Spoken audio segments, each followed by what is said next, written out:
Joining us right now, Fox News senior judicial analyst, Judge Andrew Napolitano is here.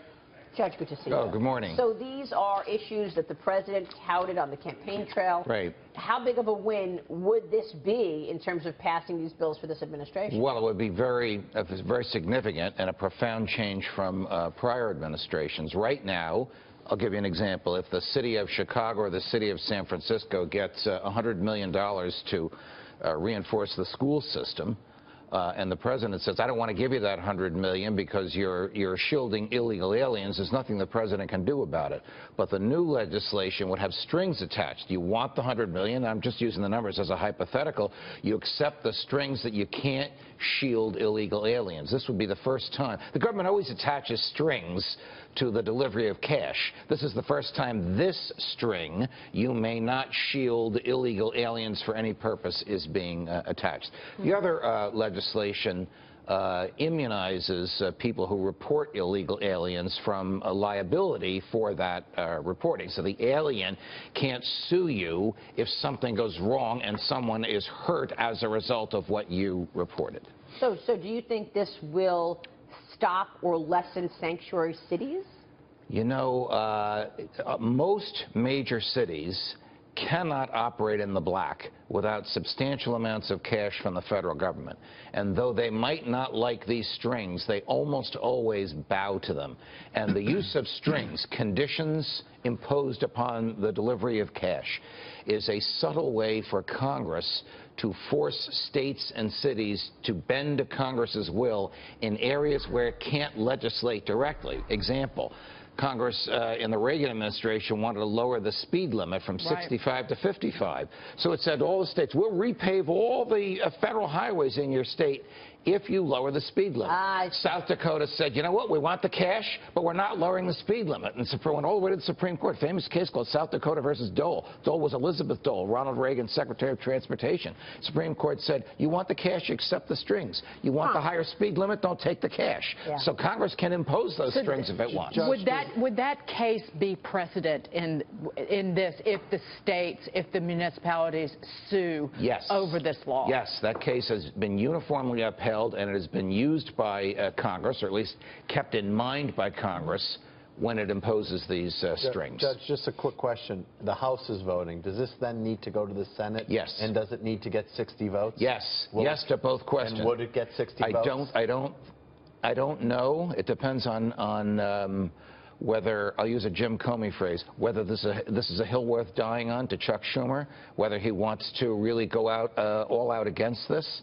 The base of the Democratic Party, which you understand as well as anybody, I think would be fiercely against this, and Senator Schumer might actually serve the base by opposing this. The feeling is that most of the Democratic mayors obviously may want to keep the sanctuary city. Right. Yeah, like a Rahm Emanuel. Right. And Bill de Blasio right here. Right. And so a lot of people don't think this will get the 60 votes. So I was just curious. I don't believe. I was just reading a statement from Denny Hoyer, the number 2 Democrat. Steny Hoyer. I apologize.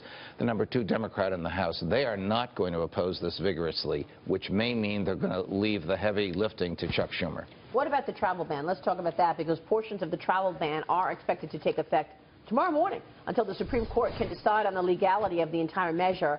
For now, people admitted to the U.S. To universities or offered work by U.S. businesses may be exempt from these new restrictions.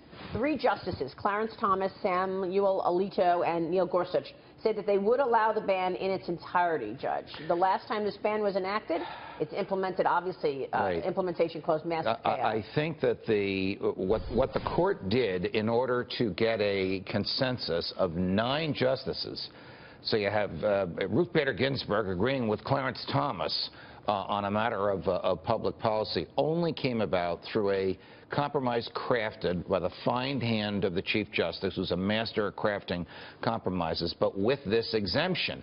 And the exemption is if the immigrant-to-be has a relationship, I'm going like this in quotes because it's a vague word, with a person or an entity in the U.S., that person, that immigrant, is exempt from the ban. Justices Thomas, Alito, and Gorsuch say, what the heck is a relationship? This is just going to spawn thousands of trials as to whether or not they have a relationship. Both sides are declaring victory on this. Yes. I mean, believe it or not, both sides, because the idea of students and the idea of, like, I think what the judge said, what is a relationship? Right. It's just not relative. It's actually relationship from a business, college, and/or family. Well, the word is a pretty high. The word is entity, Bob. So that could be anything. You could have a business opportunity in the United States, and if you can persuade a federal judge that that's what the Supreme Court meant by relationship. It's just a 3-month, and then they go back to the Supreme Court? The oral argument is in October, which is more than 90 days from now. The order only has a 90-day life period unless the president signs another order or re-ups it. If he doesn't sign another order, there'll be no oral argument in October because the order will be history. Yeah, it ends quickly. All of that for this. Yes. Yeah, but is this any indication of how these judges will rule on the merits? No. No, because this is a well-crafted compromise. As happy as the president was, and I've been arguing for months that both of these orders are constitutional. Whether they're wise, whether they're prudent, whether they're just he has the authority is another story. To protect the U.S. But this decision 2 days ago does not say that it's constitutional, does not say what the law is. It just says it's going to stay in place subject to this carve-out until we decide what it means. They did send a message to lower court judges, though, that they're not allowed to trample on the Constitution simply because they don't like the president and the way he speaks and tweets. I would refine what he said on the campaign trail. I would refine what you said, if I may, just a little bit. The message to lower court judges is, in foreign affairs, the president is supreme, and the courts should defer to his judgment because prior Supreme Courts have said just that.